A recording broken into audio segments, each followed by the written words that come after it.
Natanong sa Iglesia ni Cristo, bakit ang Iglesia ni Cristo ay mayroong ipinatutupad na pagtitiwalag sa kaanib?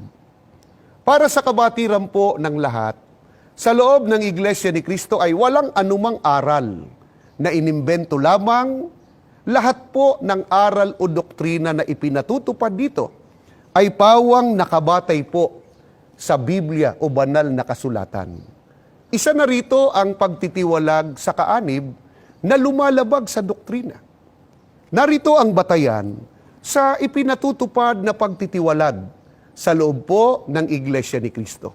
Basahin natin dito sa unang Korinto, sa 5:12 hanggang 13. Ganito ang pagtuturo. Wala akong karapatang humatol sa mga hindi Kristiyano.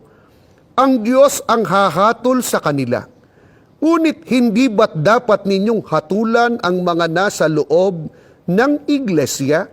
Sabi nga sa kasulatan, itiwalag ninyo ang masamang tao.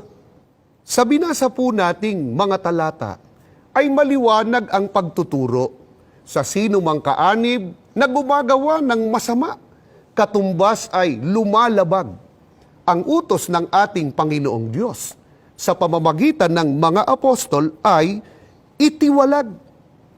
Ito po ang kalooban ng ating Panginoong Diyos sa sino mang kaanib sa Iglesia ni Cristo na lumalabag sa mga doktrina o mga aral na aming sinasampalatayanan.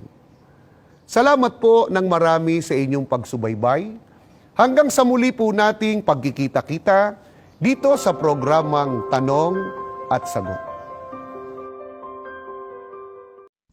Thanks for watching!